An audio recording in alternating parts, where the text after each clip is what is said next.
কাল প্রস্তুতি ম্যাচের জন্য বাহরাইন যাচ্ছে অনূর্ধ্ব 23 দল। তবে দলের সাথে যোগ দেওয়ার কথা থাকলেও শেষ মুহূর্তে কিউবা মিচেলকে ছাড়পত্র দিচ্ছে না বসুন্ধরা কিংস। অনিশ্চিত ফাহমিদুল ইসলামও। অ্যাবসলিউটলি আমাদের 4 জনের টিকিট কাটা আছে বসুন্ধরা, যারা যাবে ওখান থেকে। বেশ আত্মবিশ্বাস নিয়ে কিউবার বাহরাইন যাওয়ার বিষয়টি নিশ্চিত করেছেন সাইফুল বারী টিটু। বিমান টিকিট হাতে থাকলে আত্মবিশ্বাসের অভাব হওয়ারও কথা নয়, তবে জল ঘোলা হয়েছে, যার ফলে ধোঁয়াশা তৈরি হয়েছে কিউবা মিচেলের বাহরাইন যাত্রা নিয়ে। বিভিন্ন মহলে গুঞ্জন এই ক্যাম্পের জন্য তাকে ছাড়তে রাজি নয় বসুন্ধরা কিংস, যদিও এই বিষয়ে আনুষ্ঠানিক মন্তব্য পাওয়া যায়নি ক্লাবটির কোনো কর্মকর্তার। অনূর্ধ্ব 23 এশিয়ান কাপ বাছাইয়ের জন্য 12 দিন ধরে ফুটবলারদের কোচিং করাচ্ছেন হেড কোচের দায়িত্ব পাওয়া বাফুফের টেকনিক্যাল ডিরেক্টর সাইফুল বারী টিটু। তবে 11 অগাস্ট দেশে এসে সেখানে নাকি নাক গলিয়েছেন জাতীয় দলের কোচ হাভিয়ের কাবরেরা, যদিও এই বিষয়টি কৌশলে এড়িয়ে গেছেন টিটু। ব্যাপারটা হচ্ছে যে এরকম যে আপনার ফুল কন্ট্রোলে না থাকলে তো I am not the head coach.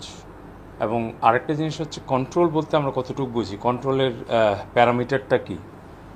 আমরা আগেই বলেছি আসলে যে আমাদের অক্টোবরে 2টা ইম্পর্টেন্ট ম্যাচ হংকংয়ের সাথে, এবং সিনিয়র ন্যাশনাল টিমের বেশ কিছু প্লেয়ার এখানে আছে।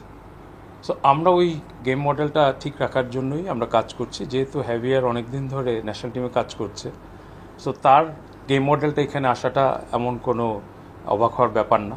টেকনিক্যাল ডিরেক্টর হাভিয়ের কাবরেরার হস্তক্ষেপের বিষয়টি আড়াল করার চেষ্টা করলেও তা ঢাকতে পারেননি ক্যাম্পে ডাক পাওয়া ফুটবলার শাকিল আহাদ তপু। ভিডিও দেখে খেলার স্ট্রাকচারই নাকি বদলে দিয়েছেন এই স্প্যানিশ কোচ।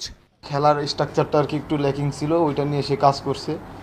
সে হয়তোবা এই ভিডিওটা দেখছে আগে, তো ওই দিক থেকে আর কি সে আমাদের কাজ করছে, অনেক উৎসাহ দিছে যে এই টিমে অনেক নতুন নতুন প্লেয়ার আছে, তো তোমরা যারা মানে আগে ইন্টারন্যাশনাল ম্যাচ খেলছো, তো তাদের সাথে একটু উৎসাহ দিয়ে তাদেরকে একটু মোটিভেশন করো। ফুটবলারদের নিবিড় অনুশীলনের ব্যবস্থা করতেই বাহরাইনে ক্যাম্প করার পরিকল্পনা করে বাফুফে, তবে সেখানেও পুরো স্কোয়াড হাতে পাচ্ছে না টিম ম্যানেজমেন্ট। ফাহমিদুলও যোগ দেবেন না মধ্যপ্রাচ্যের ক্যাম্পে, যদিও টিম ম্যানেজার প্রত্যাশা করছেন সবাইকেই পাওয়ার। ফাহমিদুলের একটু জাস্ট ইন্টারনাল একটু প্রবলেম আছে, বাট জয়েন করবে ইনশাআল্লাহ। ওখানে পুরো টিমটাই মোটামুটি আমরা ওখানে পাচ্ছি।